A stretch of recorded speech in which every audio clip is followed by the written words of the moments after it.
It was 1971. President Nixon looked over the room of reporters and delivered his famous line, "America's public enemy number one is drug abuse. In order to fight and defeat this enemy, it is necessary to wage a new all-out offensive." 23 years later, John Ehrlichman, Nixon's domestic policy advisor, said, "You want to know what this was really all about? The Nixon White House had two enemies, the anti-war left and black people.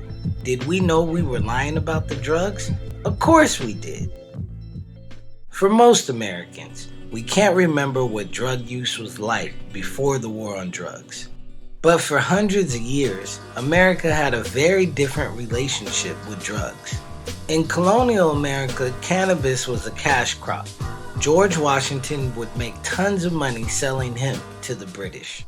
Heroin and cocaine was also used in all kinds of over-the-counter drugs. Cocaine was used in toothache drops. Heroin was the key ingredient in Bayer's headache medicine. It was the early part of the 20th century when drug prohibition was first established. This was a period of time characterized by Jim Crow and lynchings.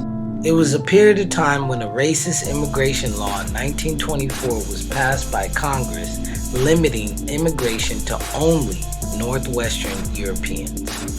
The rhetoric of yellow peril was popular, and opium dens, like crack houses today, were used to elicit racist sentiment, especially towards the Chinese.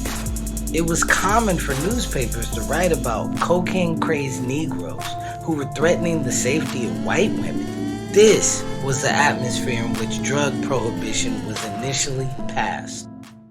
Federal drug prohibition began with the passage of the 1914 Harrison Narcotics Tax Act. The law was intended as an absolute ban on the non-medical use and sale of these drugs. In the early 1900s, an influx of Mexican immigrants came to the U.S. fleeing political unrest in their home country.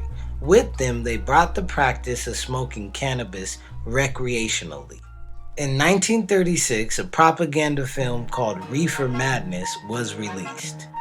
In the movie, teenagers smoke weed for the first time, and it leads to a series of horrific events. Much of the media portrayed it as a gateway drug. The following year, in 1937, the Marijuana Tax Act was passed. The cultivation, distribution, and possession of marijuana was now regulated. Harry Anslinger, the first commissioner of the Federal Bureau of Narcotics, touted marijuana as a violence-inducing drug. Harry said, "There are 100,000 total marijuana smokers in the U.S., and most are Negroes, Hispanics, Filipinos, and entertainers. Their satanic music, jazz, and swing result from marijuana use. This marijuana causes white women to seek sexual relations with Negroes, entertainers, and any others." Harry relentlessly persecuted the jazz singer Billie Holiday to her deathbed, cutting her off from methadone treatment, which ultimately resulted in her death. In the first full year after the Marijuana Tax Act was passed, black people were about 3 times more likely to be arrested for violating narcotic drug laws than whites. And Mexicans were nearly 9 times more likely to be arrested for the same charge. Under President Nixon, the Controlled Substances Act of 1970 was passed. This made cannabis a Schedule I drug, the most serious class. The ACLU reported in 2010 black people were 4 times more likely to be arrested for marijuana than white people, even though both groups consume marijuana at about the same rate. In 1986, Reagan signed the Anti-Drug Abuse Act.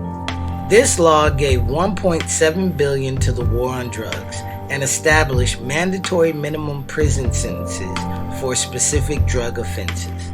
During the Reagan years, prison penalties for drug crimes skyrocketed. The number of people incarcerated for nonviolent drug offenses increased from 50,000 in 1980 to more than 400,000 by 1997. Reagan-era policies targeted minorities. For example, a minimum penalty of 5 years was given for 5 grams of crack cocaine, typically used by blacks, and 500 grams of powdered cocaine, typically used by whites. This was known as the 100-to-1 sentencing ratio. Let's fast forward to the 2000s and today. The NAACP reports that African Americans represent 33% of those incarcerated for drug offenses, but only 5% of illicit drug users are African American. Since 1970, America's prison population increased by 700%. More than 1 out of 6 black men between 25 and 54 years old have disappeared from daily life because of incarceration. Is America's war on drugs really a war on drugs? What do you think? Comment and share. Thank you for watching Deeper Than Red.